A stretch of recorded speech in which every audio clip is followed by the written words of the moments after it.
Jema.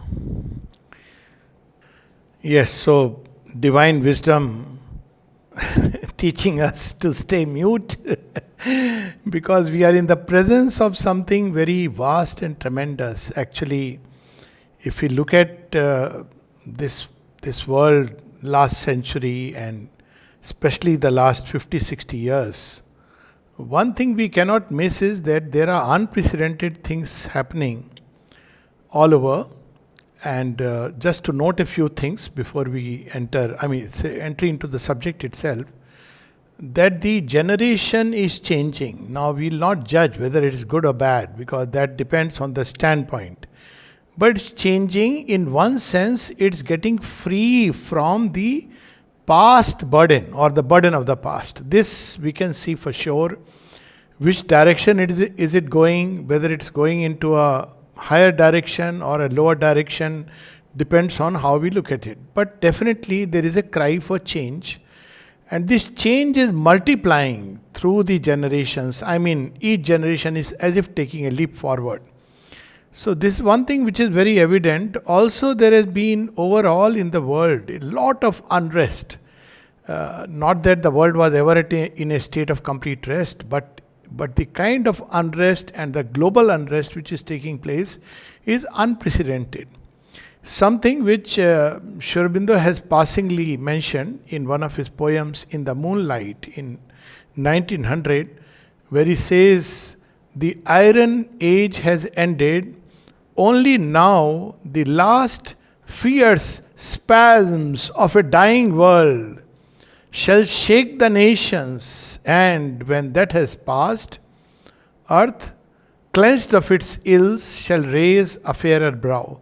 So there is an unrest which, if we look at it from the deepest standpoint, this unrest comes whenever there is a great transition taking place. And as the mother said, Sri Aurobindo used the word labor pains. These are the labor pains of a new world, because the old world has reached a point where it must burst forth into something new or else collapse. So this is what we see witnessing all over the world. People want change, they don't know what really they are looking for, just like a baby in the womb wants to come out. But where, what? So certain terms have started floating. And these terms have their own meanings, and therefore we must be very clear what we are speaking of when we use the word spiritual evolution. So, spiritual word, generally, when we talk about the word spiritual, there is one of the meanings that comes in the human mind is pertaining to God or the spirit. But the problem is, human mind has so far defined God and spirit in a certain way, a mental way, depending on its angle of vision. But spirit transcends all our definitions. It is at once beyond and at once in the heart of everything. At once everything is the spirit. So we must understand that our limited terminology, when we use words like God, doesn't help us. That's why the mother would prefer the word divine. Even Sri Aurobindo would prefer the word divine. We'll not go into this more than that. But the word spiritual here means, one way we understand it, religious. So, religion deals with the world of gods and cosmic powers, and these are great powers. It is not to deny that these powers don't exist. Even logically, we can understand that if you look at the world and its complex working, even in the human body, the way it functions, we are compelled to even logically draw a conclusion that there are perhaps more powers than we can reckon with which are working in the cosmos. And each age of mankind has found its way to understand these powers, to deal with them, and to find a way to activate them, to make this world better by their intervention. So these are the cosmic powers. Even modern science in certain ways does that, but we will not enter into that other part of it. So basically, spirituality is often understood as appeasing certain cosmic powers, which is what religion is about. But there is a difference between religion and spirituality, because religion, the power is still outside us. There is something which is outside, something which is beyond, and man has to form a kind of relation with these cosmic powers, has to pray to them, appease them by certain formulas and formulations, and then they grant us something like the Vedic, yajna. But there is in spiritual age of mankind, the power we have to discover is within us. And that's why, it's very interesting in Sri Aurobindo's, one of the masterpieces, The Mother. He describes the four aspects of the Divine Mother. Now, in India, we know, so we automatically, you see, knowing too much is a big problem. So, we imagine, oh, Maheshwari, Mahakali, Mahalakshmi, Mahasaraswati, we are conversant with it, which Purana it is there, which, who has mentioned, who has not mentioned. It's not about that. Look at what Sri Aurobindo is revealing to us. Now, when he describes Maheshwari, he talks about certain intrinsic psychological and spiritual truths. She exists. But at the same time, he is describing to us, revealing to us that how we can approach her.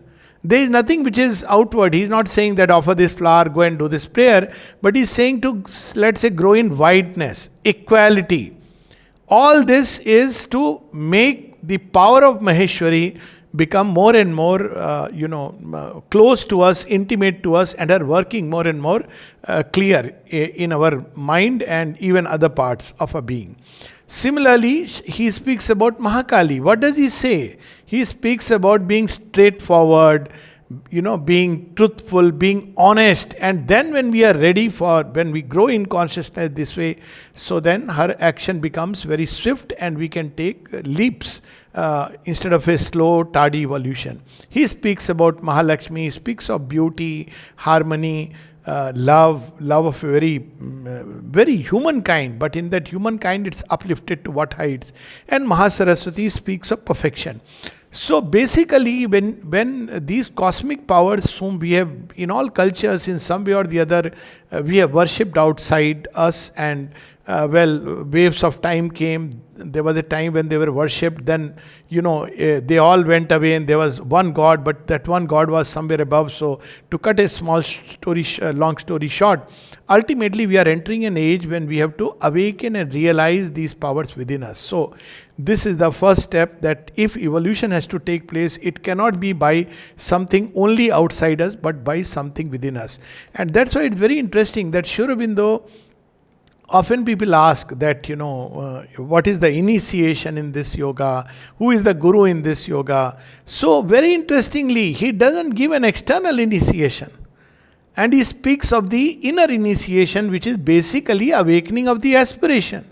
So aspiration awakens because the Guru within us has touched us. So he uses the word Jagat Guru in that sense, that he is all around, all over in the world, and he touches us from within. He is hidden in the heart of the creature, and from there he initiates and starts. So it changes our complete understanding of, in religion there is God outside, everything is outside. Even certain conventional religions, he is not just here in the cosmos, but beyond the cosmos. But here is God within us. This is the first thing to be recognized, as the mother says in one of the earliest writings. The first thing we need to understand is that the source dwells within us. And doesn't matter what name we call him and what name we relate to him, her, or whatever way, but we can relate to that divine. This is important because it's not just an impersonal. If we take it that that is an impersonality which dwells everywhere, then there is no question of evolution or transformation. We create a division between our consciousness, which is call it that or whatever, and this world as it rolls, and there is no connection between the two. That kind of a spiritual philosophy obviously cannot help us in the evolutionary process.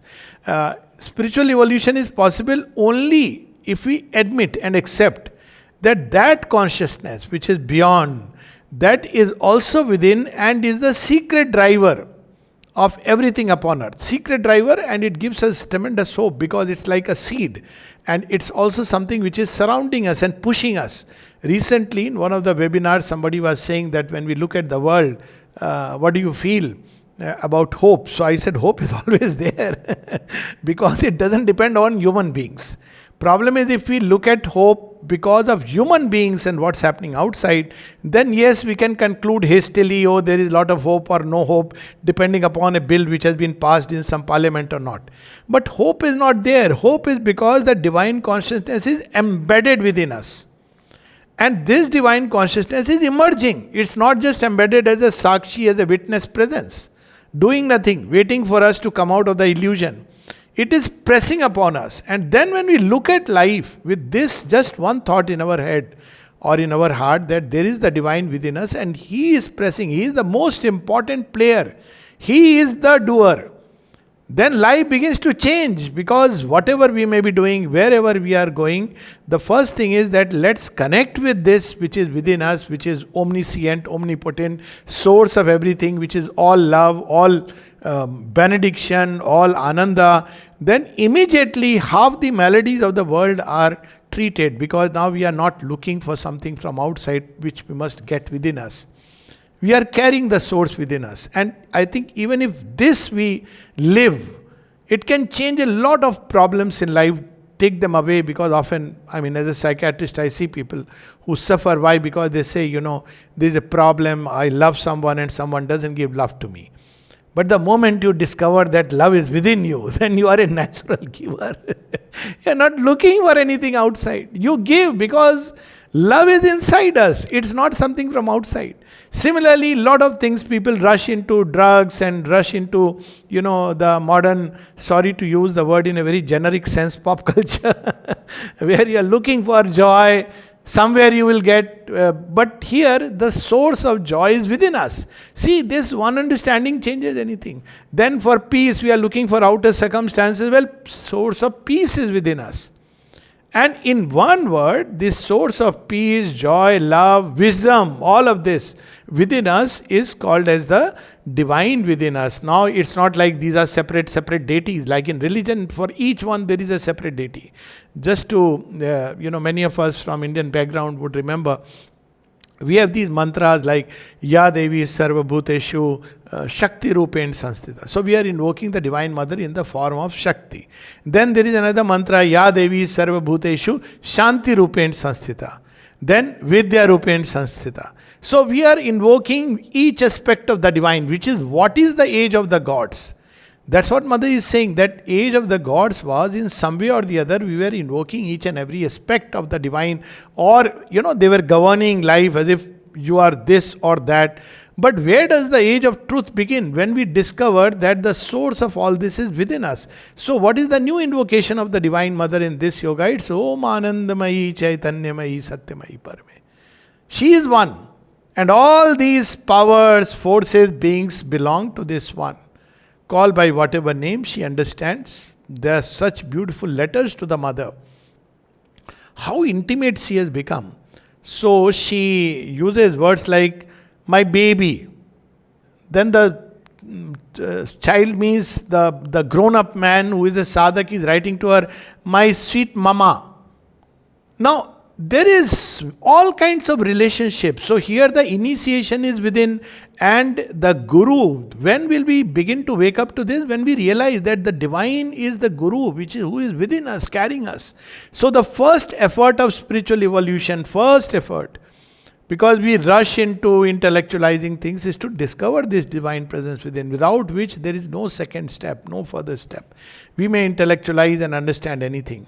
So, second thing apart from religion is that we should not mistake spiritual evolution with occultism. Occultism is a lot of powers of different kinds which will wake up in nature, but there is a difference between wrestling these powers by the method of the Tantra forcibly and awakening to these powers and possibilities, or these powers waking up within us as a result of the working of the grace in whatever field we are active.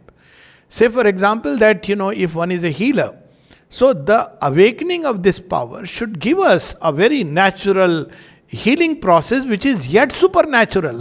It doesn't have to be through some special processes. See, special processes are ways by which we are trying to catch hold of, if I may use the term, these powers, please them.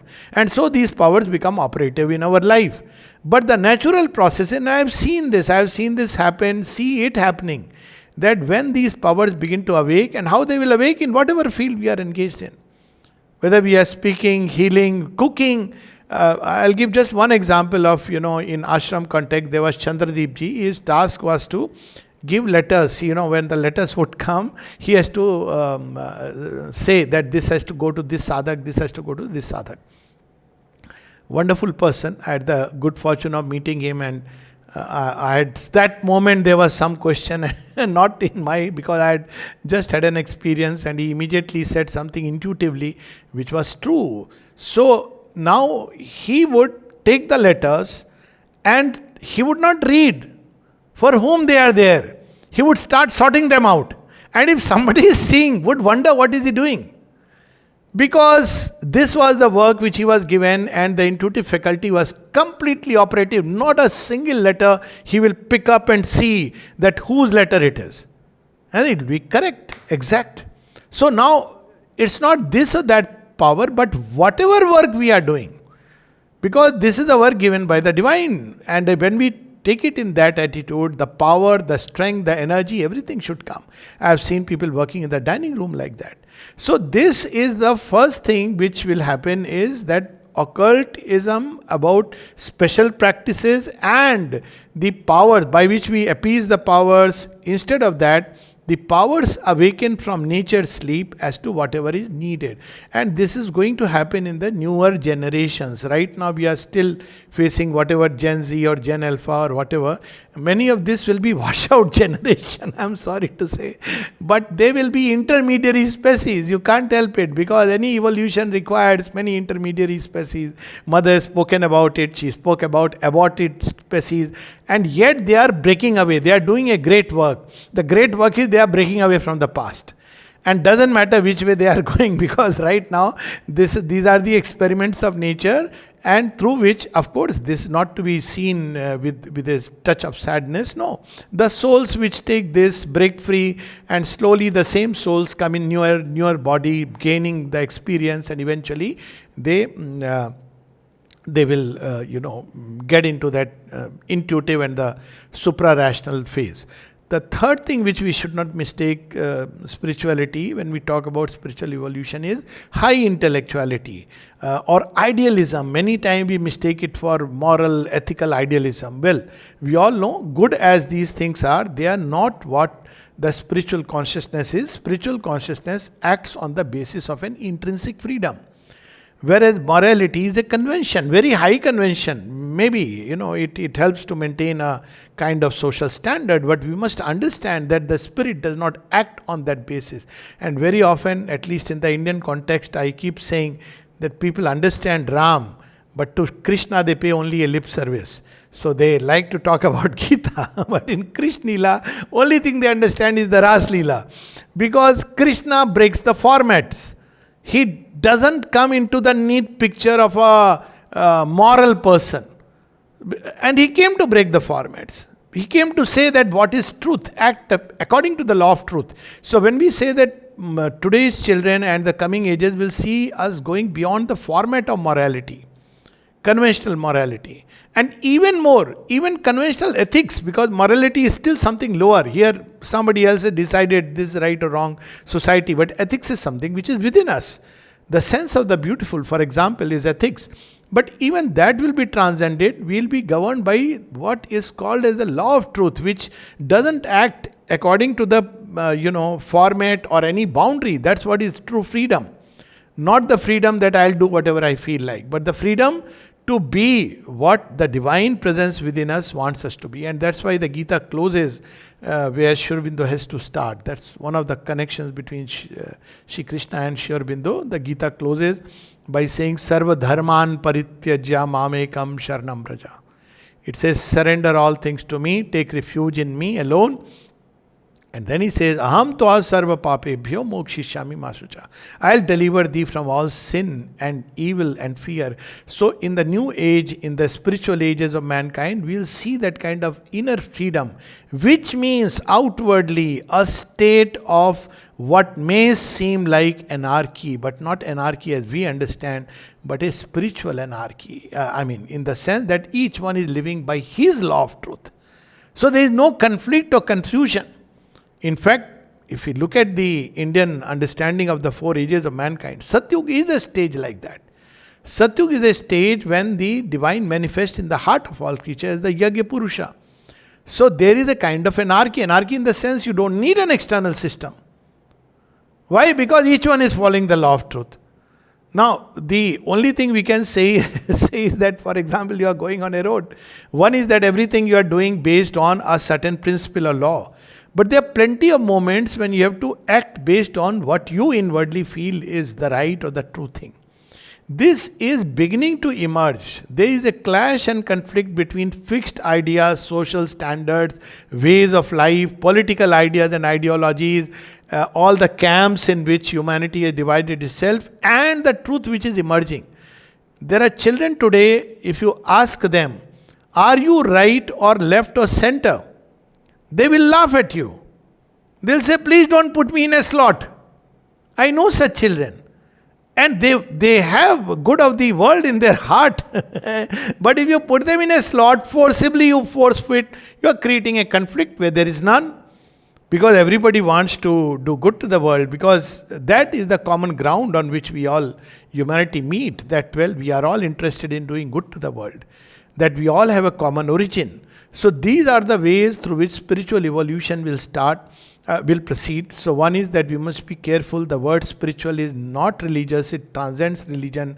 It's not occultism, it transcends occultism. Is not intellectual, but it transcends intellectuality. It can use all the three for its expression.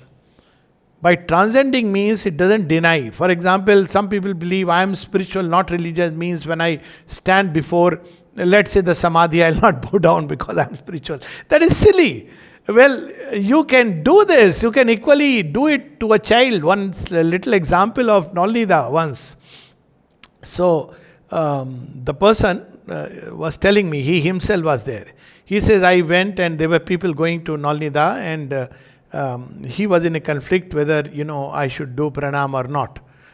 Rightfully, because I have gone through this, that I will bow down only before mother, nobody else. When I saw Champak Lalji, I don't know what happened. So he was standing in front of Nolnida, and he thought, I will not do any pranam. So as he goes, Nolnida stood up and he says, you can do pranam to the Supreme in me. He was shocked. He never expected that. He has read his thoughts. He knows. And then he does pranam. He says, you don't have to do pranam to me. You are doing pranam to the Supreme in me. Now it gives us a new basis of, fraternity, of social bonding, if I may say so. It's not you and me coming together and forcibly trying to accept each other's differences and come together as, either a religious bond or a communist bond, but simply because we are all children of the divine. The divine dwells in all of us. And then we come back to this beautiful gesture of doing pranam. To whom? To the divine in you. Who is doing the pranam? But this is not an intellectual process. It will lose its meaning. If it becomes an intellectual process, it can become a hypocrisy. But a spontaneous gesture. Very often you will see in Pondicherry, and I remind people that, see, this is a spontaneous gesture many people here make. So don't misunderstand them. When you meet them, they will just touch their heart and say, whatever, good morning. They are not doing this, they are not doing this, because somehow, instinctively, I myself picked up this not from anyone, but very naturally. Later on, I understood that why do I do this? Because somebody asked me. I said, I had never asked myself. Then I realized that, this is it. That's it. It's understood. We are one deep inside our heart. That's the basis of unity.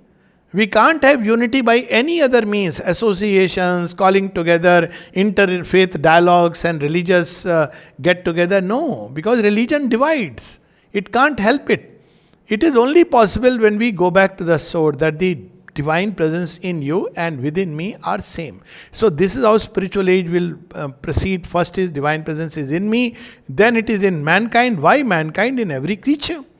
That's how the mother says that, sons of God. So in every creature.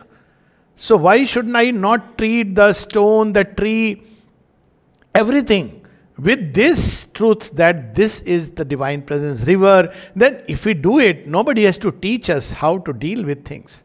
Because spontaneously, when there is the divine element within everything, we must treat it with love and respect and care. So the whole life becomes from within outward.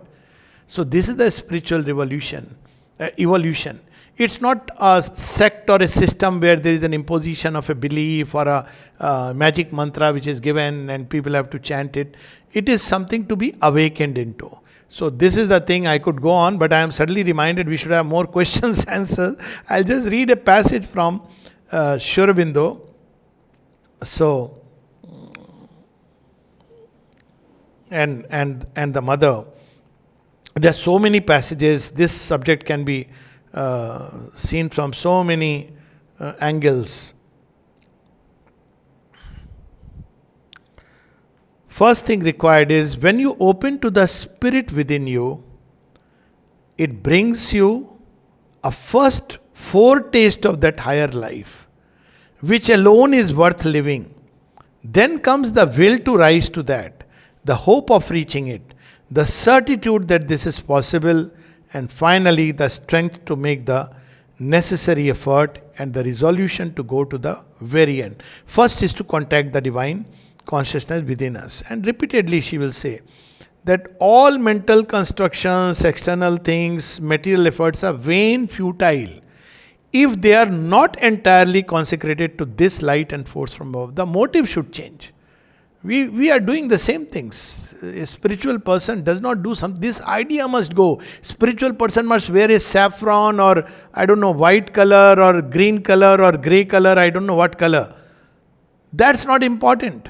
It is his inner being is colored. And everything that he does, the most ordinary seeming activity. One of the things that it's a lesson, I again remember first task that I did in the ashram was cleaning the plates. And went there with a very big idea that I am a, whatever wing commander, doctor in the Air Force. And I felt proud about doing this work. And instantly mother had a way. This is some 30 years back. And the person who was working with me, and I am trying to be outwardly very humble. And yes, we are all friends. Suddenly he took the plates from me and said, this is not how they are washed. So I said, okay, what do I do? He picked up the plate. I still remember that scene. 10 plates with one hand he grasped, he picked up, and when he threw into the water, it was music. He was playing a piano. I tried for 20 days doing it, I couldn't do. I said, what is the secret? He said, practice. Amazing. I mean, it was yoga, material yoga. He was just picking up the plates and doing. He was an unlettered person. And I was so impressed. I said, my God, I can't do it even thinking that I should do it like that. So spirituality is everywhere. Spirit is everywhere. This idea that I'll sit in meditation and I'll have some mala around and there will be disciples. This is all nonsense. It's gone. Sri Aurobindo himself, there is a reason, many reasons why he didn't use any term like Mahayogi, all this before his name. When people tried to put that before his name, he said, no, simple Sri Aurobindo is enough. Sri Aurobindo is his full name. Of course we should respect him, but not in the conventional way. The best respect we can ever give homage is to live those teachings. What happens in traditional spirituality? Everybody goes, listens to a lecture, comes back, very nice. We had an example in Delhi ashram. Taradi's father recounted this story, the late Surendranath Johar, that there was a businessman and a lawyer, and they used to come every Sunday to listen to satsang in Delhi ashram. So one day, the businessman's 14, 15-year-old son or 16, he said, Dad, I also want to go today. So the businessman gave him a tight slap. Telling you a real story, narrated by the person who was present. So the lawyer said, Sir, why are you doing this? It is something very nice. He's asking. He said, No, you don't understand, Vakilji. We listen, but we understand what we should put in practice, what we should not. He is a young boy, impressionable. He will start putting into practice that speak the truth and all this. I don't want him to be corrupted at this age. This is the double standard and hypocrisy of religions. I don't want him. I want him to lead this normal life for old people. This old age spirituality is gone. These children are going to break it. Massive barrier breakers. So we just come back to... So she says we have to open to that. That's all she says. And what is required is The only true effective attitude is an attitude. It's a perfect, total, fervent giving of our being to that with a capital T, which is above us and which alone has the power to change everything. When you open to the Spirit within you, it brings you a first foretaste of that higher life which alone is worth living. Then comes the will to rise to that. And then, Sri Aurobindo, from the human cycle, since that is the base, so he speaks about that there are two conditions which are necessary. And with that, we'll stop and open to questions. This is, as I said, it's a very vast and at the same time very complex subject. You can approach it from several angles and reach that same conclusion. So I'm just letting it flow from the angle where it has come naturally. Therefore, even one can open to this purely from the materialist angle and reach the same conclusion. So that will be, entering into too many territories. Therefore, if the spiritual change of which we have been speaking, this is Sri Aurobindo from the human cycle, is to be effected, it must unite two conditions which have to be simultaneously satisfied, but are most difficult to bring together. There must be the individual and the individuals, which is where, we have all over the world, there are people, individual and individuals, who are able to see, to develop, to recreate themselves in the image of the Spirit. This is the challenge, recreate themselves. Their life should breathe Spirit. It should not be that I have read this book and I can quote this book. No, this life should breathe Spirit. And then second thing required of an individual is, and to communicate both their idea and its power to the mass. Not just the idea, but there is a power in the idea. What is the power of the idea? It awakens. It's not like people come, listen and they go back saying, okay, it was nice lecture, Guruji, give us some Ashirwad and my child should get through MBBS. That's not power to communicate. But along with that, and this is important because very often people say, what is the difference between Sri Aurobindo's yoga and other? There are plenty of differences, but one of them is it's not a yoga only about individual salvation. Up till now we speak about individual moksha. And all the communities that have developed, they have been communities. But they're not about collective change of mankind. It's just that when we practice together, it helps facilitate the process of individual moksha, it's individual salvation. But Sri Aurobindo is speaking about something more. And there must be at the same time a mass, a society, a communal mind, or at the least the constituents of a group body. Lagras is one of them. He is beginning to become one of them. The possibility of a group soul which is capable of receiving and effectively assimilating, ready to follow and effectively arrive, not compelled by its own inherent deficiencies, its defect of preparation to stop on the way. So there has to be a group which continues to advance along that light. There will be defect, there will be deficiency. It doesn't stop that, no, we cannot do it. So it should be the age-old, together we can with the help of she. Or fall back from the decisive changes made. For it is into the divine within them that men and mankind have to grow. This is what we started with. It is not an external idea or rule that has to be imposed on them from without. That's why the ashram has no rules. And all over the world, rules are going. Why? Because whatever is going to happen must be authentic. Whatever you are, that which you are inside, that will be expressed outside. Then rest is left to the world forces and their complex working. Either it will be thrown out, or you will be thrown out, or you will evolve, will depend upon that. But not a hypocrisy. The only thing that will be driven out is hypocrisy. Therefore, the law of a growing inner freedom is that which will be the most honored in the spiritual age of mankind. Don't respect me because I am your so-and-so or because you will get this advantage. But respect should flow naturally. Nowadays, we use the word authenticity. Without which, it's not like you have to respect just because somebody is elderly. No. True it is that so long as man has not come within measurable distance of self-knowledge and has not set his face towards it, he cannot escape from the law of External compulsion and all his efforts to do so must be vain. He is and always must be, so long as that lasts, the slave of others, the slave of his family, his caste, his clan, his church, his society, his nation. And he cannot but be that, and they too cannot help throwing their crude and mechanical compulsion on him. This is the unevolved state which humanity is in. But the other tendency has started. We must feel and obey the compulsion of the spirit if we would establish our inner right to escape other compulsion. This is the true spiritual anarchy towards which one day the world will move. We must make our lower nature the willing slave.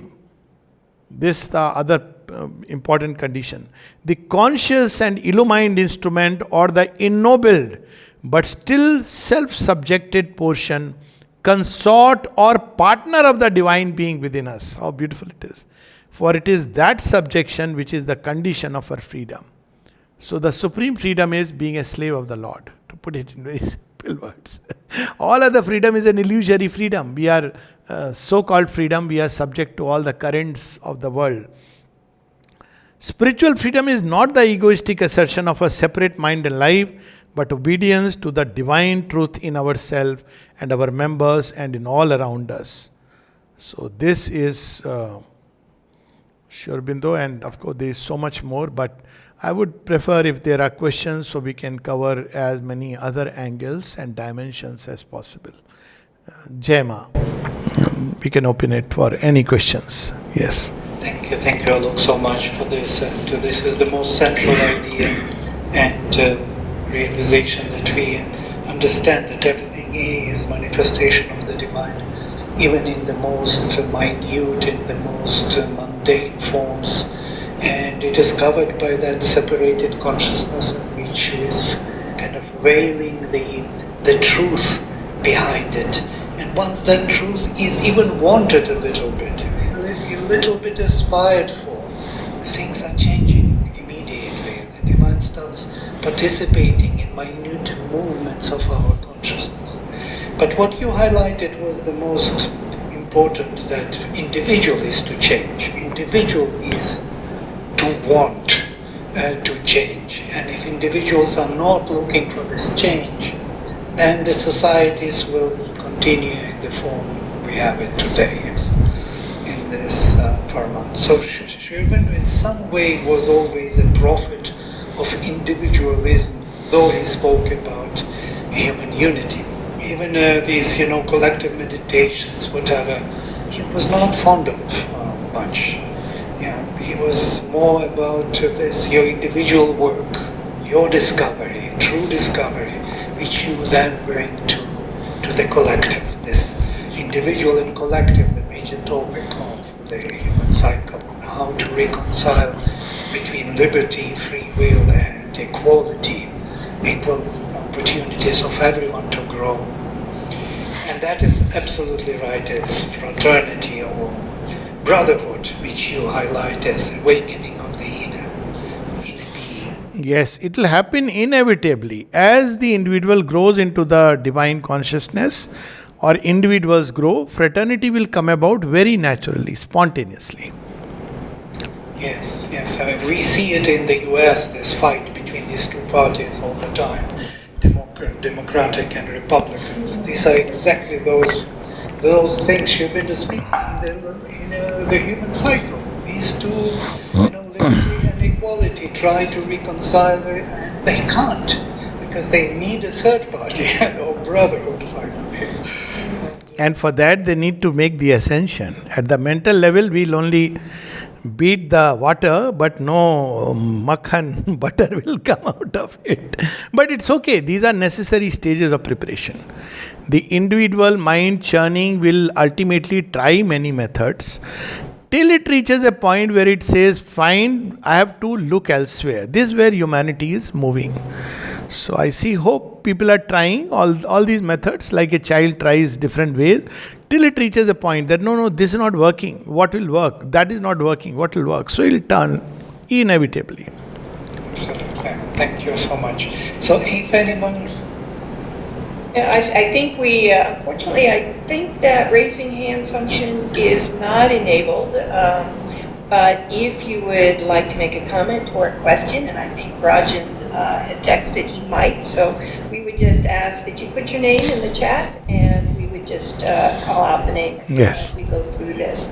But Rajan, did you want to start the Q&A period with a question or comment for Alokji?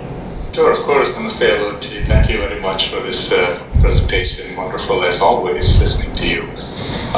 The one question I had came from the Life Divine, where Aurobindo talks about the mass consciousness rising from the inconscient, and then eventually the individual consciousness comes out of it and continues the ascension.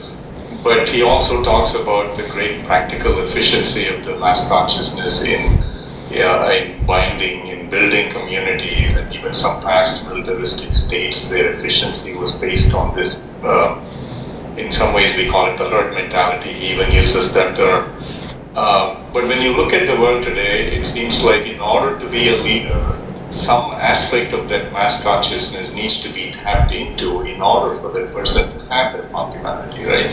So it seems slightly that there is a contradiction there. On the one hand, you want that evolution to be there, to rise out of the mass consciousness, but on the other hand, for a leader to be a leader, he or she has to tap into the mass consciousness. So I wonder if you could speak to that aspect of how we then evolve into the human unity. Yes, so the necessity of the individual consciousness, let's put it on the whole axis. So there are 4 stages through which the evolution proceeds. The first is a mass, a kind of anarchic individual, like, a single animal, living for its survival. And at the human level, we may say an egoistic individual run by desires and says, I am a law unto myself. Now, this is the most primitive stage, which we see in, a certain kind of animal kind. Then the next level is that the individual is subordinated to the larger working. It goes to that extent where the individual must sacrifice himself at the altar of the state. At its highest, it becomes the state idea. But then the problem of that is that the individual loses himself completely. So there comes the third stage, which we are navigating today, the child democracy which has sprung up out of all this is, the individual is important, and while state is there, it has its own importance. It's a kind of trying to find the balance, but the individual liberty is important, though by liberty is understood the ego.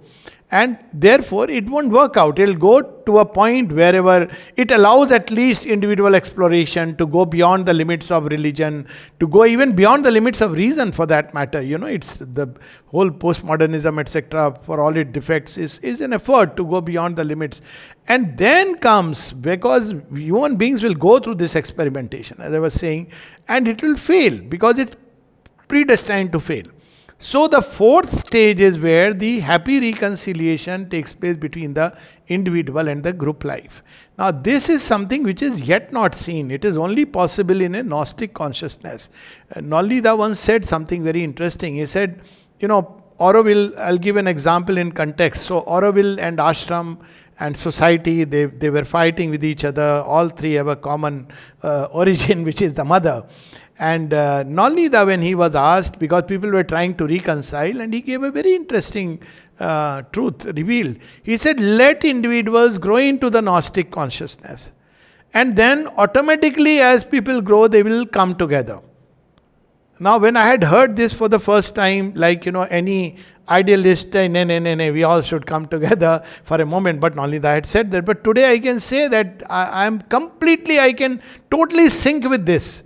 First stress should be for the evolution of the individual into the Gnostic consciousness. As each individual multiplies, so here comes the process, as individuals multiply, the mass has to be a kind of, that's why the ashram, Lagra center, there has to be a kind of, let's say, maybe a secluded, not secluded physically, but psychologically, where a kind of, group life develops, but mainly to help the individual evolution. That's what ashram life is meant to do.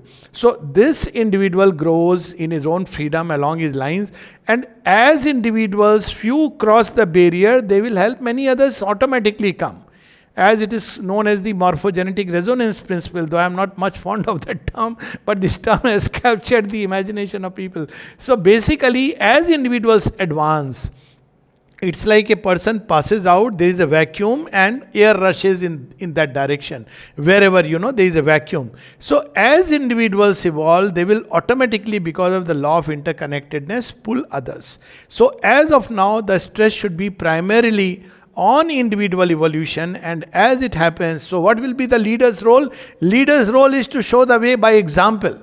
He is, because he may try external means with state control, police control, legal control, and well, humanity will try all this maybe for another 50 years, my liberal estimate. I am wishing earlier. But he'll realize it doesn't work out because there will be more and more anarchy. See, that's the interesting part, because the divine consciousness is pressing toward that. And with this anarchy, no system will work. A time will come that no system will work. There will seem to be a breakdown. The true leaders will emerge then. The true leaders will not be political leaders, but leaders who have realized something in their consciousness. And they don't have to go and say that, yeah, follow me. That age is gone. They will live the truth. And when they will live the truth, there are many who will follow it. So this is going to be the process as I see it. And as I said, Shubhendra and the mother has spoken about it. So more and more necessity, urgency of spiritual evolution into Gnostic beings, to use the term that Life Divine uses. So Gnostic, we should put all of ourselves in that direction. And the more individuals emerge, because of the interconnectedness and because of the genetic resonance, there will be more and more automatically springing everywhere. This is the law of interconnectedness. We don't need to give really speeches and other things. And then as individuals grow into that consciousness, new kind of polity, administration, law, everything will emerge. Which is happening, but at a very, very slow pace. So stress should be in that direction. Individual growth into the Gnostic being. And the rest will follow. Because divine is the driver of this evolution, hidden within. Yes. Thank you, Alokji. Other questions or comments from the group for Alokji? Yes. You can just open your mic and ask if you'd like. Yes, please. Okay, and if not, maybe I'll go ahead and ask a question, which I think you've answered here and there, Alokji, but this evolution of the individual to the Gnostic being. You had also mentioned earlier on that Sri Aurobindo mentioned there would be many intermediates. Yes. Right now in this transition, and obviously he has written about the Superman and what that being would be like in general. Is there anywhere that he addresses more specifically these intermediate species? Yes. So specifically about the Superman, because that's one big intermediary. There would be many other intermediaries, but we should know very clearly, because evolution, and thanks for that question, because evolution, when the floodgates open, right from the time of the story of Moses we can see, when the floodgates open, consciousness will move either upward or downward. This is inevitable, because that's why we see today's children, many times people have a problem, but because these social norms, rules are gone, deliberately they have been taken away. Now you can choose to go upward or gravitate downward. This is now no more an external pressure, but a conscious choice. So it'll create, but because of the increased tremendous power which is now in this atmosphere, also possibilities which science, technology are providing, we will see two lines along which humanity will advance. One will be the Daivik or the godlike type, the other will be Asuric type. Shubhendra addresses this in one of his earliest essays on the Superman. So broadly speaking, now I am not going into semantics of Superman subsequently, as Mother said, but totality of things. When human consciousness evolves beyond the human, one is, it evolves along the line of the Asura, greater power, greater knowledge, greater capacity to, do good or do harm. But essentially all this greater power, greater knowledge, greater capacity is directed towards self-aggrandizement or aggrandizement of a limited group. So this is where one line, to put it in today's terms. But also there is a godlike supermanhood, which is about a consciousness which is powerful, but very wide. And it has a kind of, as he uses the word, power is there, but it is like benign power. Benign means ki it can have devastating effects, but it's not at the mercy of the ego. It is there, like we know Sri Aurobindo's life, so many examples, Mother and Sri Aurobindo's life we can see. So that power will grow quietly inside the human consciousness, those who are proceeding along the godlike time. So the sign of this godlike humanity will be wideness, benevolence. And the sign of the Asuric humanity or the Asuric Superman or intermediary species will be cruelty. One of the things will be cruelty. Then another, that extreme selfishness. And of course, there are many things which debase and degrade the consciousness. We all know that. So that is the line along which this will advance. There would be genuine supermen. They are already there actually. Nalnida once said very remarkable, very interestingly, when he was asked about the Superman, he said he may be just right round the round the corner. So Superman is already there, but well, in different degrees. But equally we must understand that because of his presence, there will be an Asuric kind of effort to completely give it a different orientation. To give the orientation of a, there have been novels like that where people are foreseen doom. That's where Nietzsche comes in. The Superman of Nietzsche, who is a man who struggled for survival, he is the most fittest, and fittest in the sense he is strongest, and he doesn't care for anybody else. But the true sign that evolution is taking place along the right lines is it brings wideness, compassion, love, benevolence, wisdom, but power also, not without power. But this power is not at the mercy of the ego. This power is at the mercy of the divine command. So of course, those who go through the experience understand it much better. But this is the... So there will be many intermediary which would include Asuric types and mixed types and, types where inner being is developed. I see more and more so many children or people who inwardly their dreams are suggesting that they are evolving, but the body and the vital is not ready to adapt to it. So a whole life is spent in just, happy dreams or good dreams because the vital and the physical is not ready. So there will be an intermediary type of that where one spent the time dreaming about it but never really realized anything. Then there are those who are having beautiful inner experiences, are connected outwardly, but the mind is not ready. So broadly, Sri Aurobindo spoke of two types of lines along which it will evolve. Now the evolutionary type, one is Homo psychicus and the other is Homo intellectualis. So Homo psychicus is who operates from the depths of the heart through love. And Homo intellectualis who operates through higher and higher ranges of the mind. He accepted both. So, but Homo intellectualis is somebody who is entering into widenesses of the mind, like the Vedic rishis. Whereas Homo psychicus is like the later Bhakti movement operating from the depths of the heart. And Sri Aurobindo, if you read through that letter, basically it was a letter of Dilip Kumar Roy. He said that, while it is true that Homo intellectualis will lead to the wider, but how do you know that the Homo psychicus will not lead the journey or something like that? So basically it seems that there will be two kinds of broadly category of these human beings. And then there are others who will look like as if they are evolving type, but they are not evolving type. For example, he used the word Homo rasalicus with this sense of humor, whereas there is a intellectual development, but there is not really commensurate spiritual development. So much of this and many other abortive species, after all, between man as he stands today and the earliest effort of chimpanzee or whatever orangutan to enter into manhood. The first was the Cro-Magnon man. It's finished completely. Australopithecus finished completely. Neanderthals, beautiful beings. I mean, when I had read it, I felt really sad that Neanderthals lost to the Cro-Magnons. But it is a very sobering story. They fought on the plains of Europe and Neanderthals lost. They became extinct. But these were the good guys. It's very interesting. These were the good guys. But over a period of time, everything changed, and today we have, and there was interbreeding, all this was there, and we have today the modern human. So they same, something similar will happen. There will be many subspecies based on where is the stress of evolution, and whoever is not ready to move along, obstinate resistances, it'll just finish. We don't have to worry about it. Nature will take care, the divine will take care. It'll just collapse. There are many ways it will collapse. Fertility rate is one way. It'll, many things will happen. So let me stop at that. This question. So intermediary species which will collapse. Yes.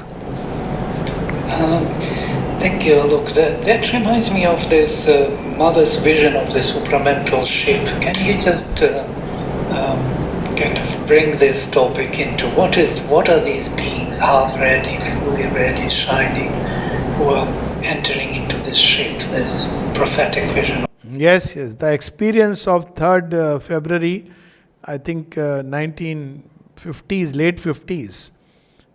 But there the criteria was very different. So she says that she was on the boat. It reminded me of Noah's Ark, that there is a supramental boat, because that's a very symbolic ark.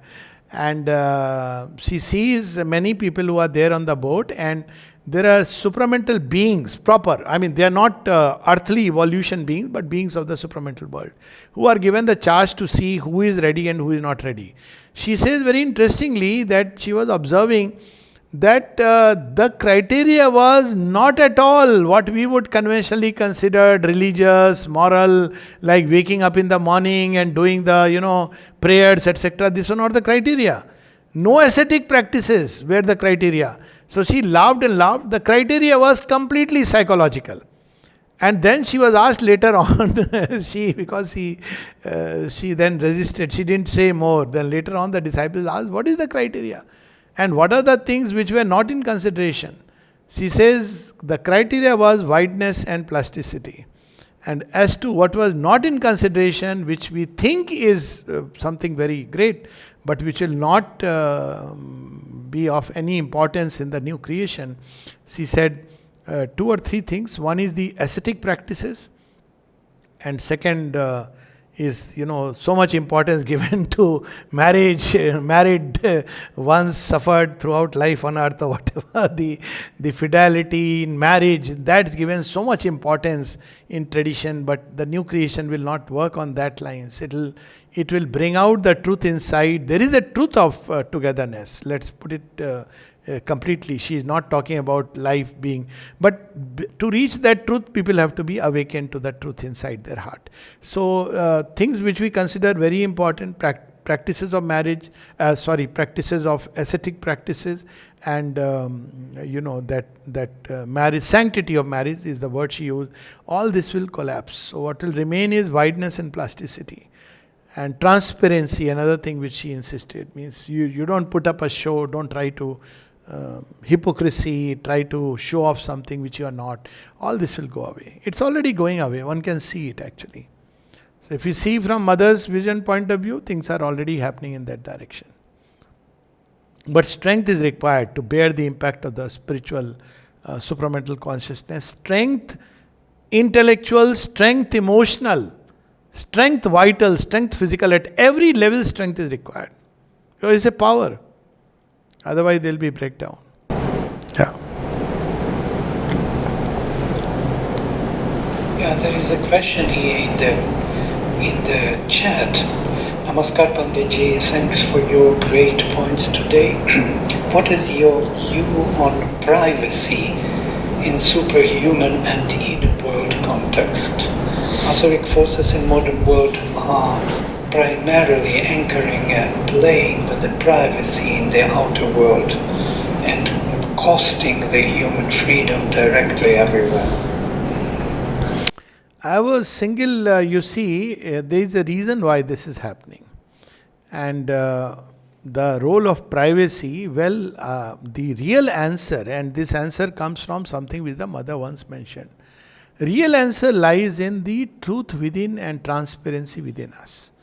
So there is nothing to hide of which we can be ashamed of, or we don't want to become public. Something very interesting which the mother once remarked in the ashram context, and now I see it happening all over the world. Now, I'm not saying that these people who are involved in this, they are acting out of their personal interest, but we have to see how the divine action is proceeding. So she said once to a disciple in the ashram context, don't do anything in the ashram which you don't want to do it in public, because nothing will remain hidden here. And in my 25 years of experience of being here, 23 years of living here, and the journey of so many people, personally knowing it, it is very, very true.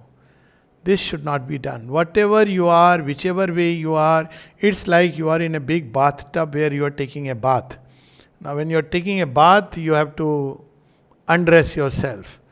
If you feel ashamed, then yoga is not for. In fact, very interestingly, in spiritual life, there are 8 bondages which are described. One of them is lajja, sharam, which is regarded as an ornament outside. Shame, feeling of, ashamed because there is something hiding, trying to. So we are living in an age when nothing will remain hidden. So whether it's good or bad is our way of looking at it. But the point is that we should reach a point where, how does it matter? We live a life of truth inside, and let whatever is known is known. It will happen. To put it, this is part of the process.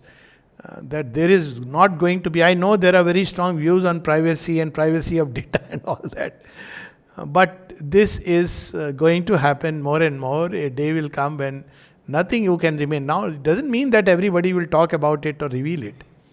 But we have entered an age, and it is also part of the working of the truth. Nothing can remain hidden. So that means we have to become conscious inside. We have to live life that way. Not that everything will be known to everybody. No, that's obviously it's not possible. But at some point we have to understand that I must lead such a life that if anything of my life is known to anyone, well, it's okay.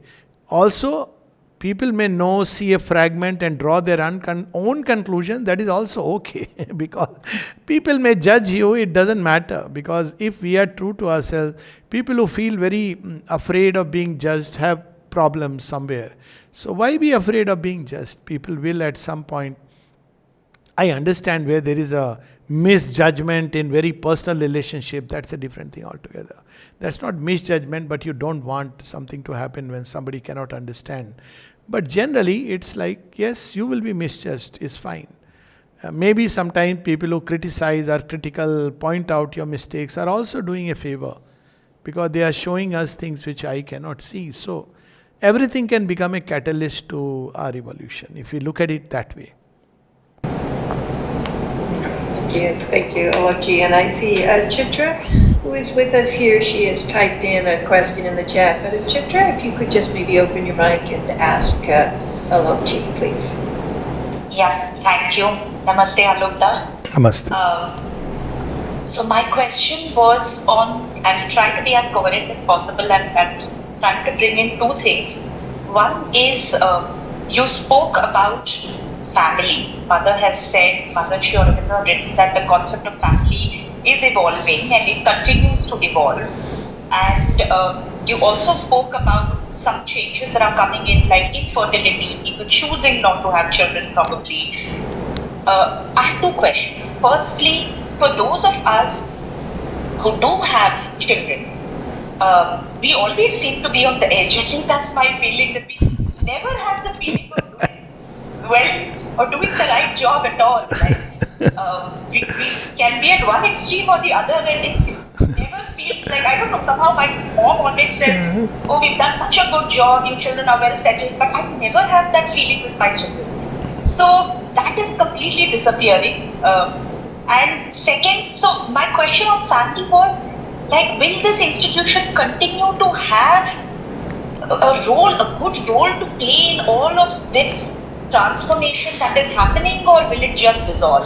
My second small question was, in the family institution, conscious conception is something the mother has written about. That's the first thing, to conceive consciously. while on the one hand, transformation is causing infertility, people choosing not to have children, but for those who do, will conscious conception take steam? Will it be something that will grow, scale Okay. up? So these are the So we'll touch upon all the three. As to the family thing, long back, Khalil Gibran very prophetically wrote, "Your children are not your children. They are arrows of time shot from the bow of life." So it's so true that every generation must move ahead. Actually, one of, I think, Walt Whitman's poem also, I'm reminded, says, children must move toward the future. So this idea, there are two ways of looking at family. One is that, the family, when it grows up, it must perpetuate me, continue with my way of life, and look after me when I am in old age. Now, this is this is counterproductive. Well, family at one level is like, well, it's the initial potting of the tree. So as long as we don't have the supramental way of bringing new beings, we will have a family. But family should change its role from being purely conservative, that they must inherit traditions, they must walk their way, and we should create a good base, because that's the first family. The first family is the physical family, and even a good genetics. Why not? Then the next step is that there is a psychological family. He'll move into the world, discover himself, go through the process, and discover those with whom he is more aligned, go through all that. And then there is the spiritual family, the family of seekers, aspirants, etc. So family exists at many levels, and the physical family is only like the pot which allows a seed to grow in. But the seed must spread far and wide, maybe even repotted. After all, certain trees, when they have to grow much more, they cannot be in the same pot. So this is bound to happen. And the sooner we understand and accept it, the better it is. So this is one part of it. Family has a role, but a very limited role. That in the beginning, whether we like it or not, children will. But role in terms of giving sanskar, no, be the truth that you want to practice, whatever you want to do. Because children are today having X-ray eyes, and I can give any number of examples I know of. That don't try to put up a show and tell them do this, don't do this, whereas you yourself are not doing. They will notice this hypocrisy. I use the word, today's children have X-ray eyes.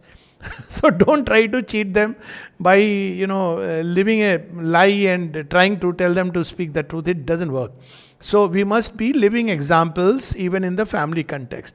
But at the same time, we must know that divine enjoys infinite variety and diversity. It's the law of creation.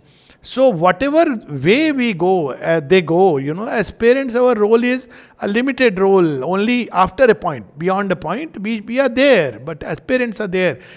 They are always there, but it's not like he must live according to what I want him to be, follow the same religion, do the same thing, follow, let's say, for example, as a Sri Aurobindo devotee, he must be a devotee of Sri Aurobindo. We can bring it everywhere. No, that's not the way. He must discover himself, explore himself, be wide, but at the same time, he must have the confidence that there is someone as our first teacher whom we can always consult. So this is what we need to remember with regard to children. And what was the second question? Is about, yeah? Sorry.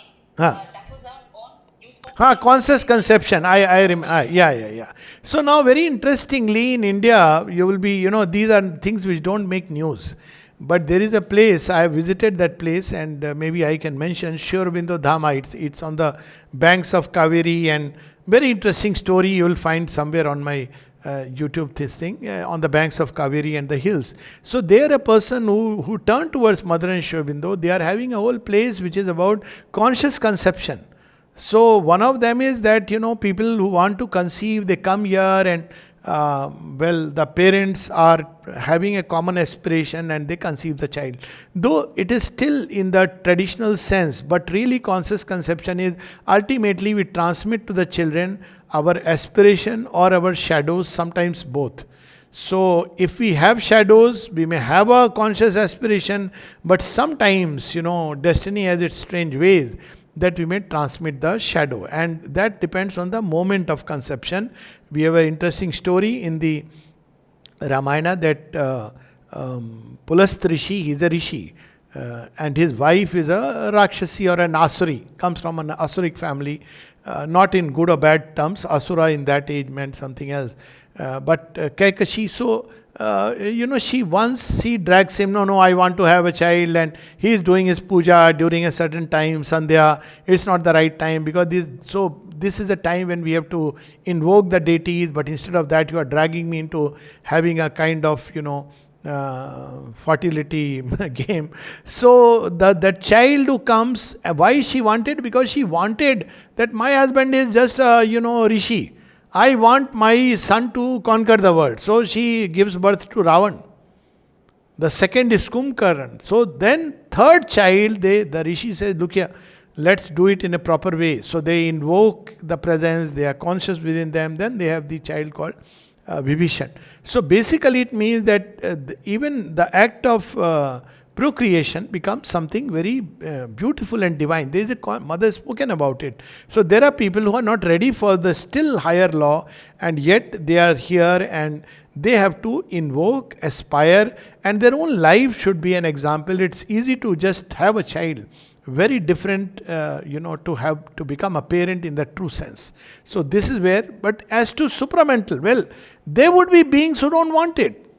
And those who are going into the still higher mode, they don't have to get into it. This question was asked to Sri Aurobindo. He said, no, there will be enough beings who will bring children into the world. But there are beings who are going to become, switch on to the body. It's a whole subject. Can supramental being create a being out of himself? I have reasons to believe, yes, it's possible. So all that is for the future. So there will be two kinds of humanity. One which is intellectually ready to accept this idea of higher truth, but is not ready to overcome or not mastered all the attachments and sexual aspects, etc. So if it has to have a child, it should be a conscious conception. But there is a kind of humanity which has gone beyond. They need not engage because the sexual energies have to be diverted towards the higher consciousness. So this is the basic difference. The rate of fertility dropping is, in fact, it's predicted. And the excessive sexual outburst and all that took place in the recent maybe 50 years because of so-called freedom, people felt very worried. But nature has her plans. She's just exhausting what is inside human beings.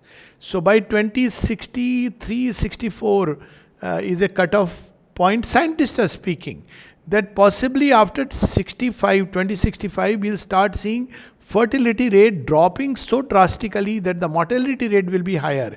And maybe in another 100, 200 years, we'll actually see the ratio of population going in the backward slide. I mean, not that people don't want children, but because the fertility rate will drop, so they won't have children. So these are things which are very interesting in the sense that nature is conscious. There is a consciousness operating within it, and she has her ways. And I think one of the results of the excessive so-called sexual emancipation and pornography and everything is to take away the sexual urge or even the, many things in men. And also in women, it's like an exhaustion which takes place. So that's what humanity will go through. That's a different area. That's nature's working in the realm of ignorance. Yeah. Thank you, Alok. These are really important topics.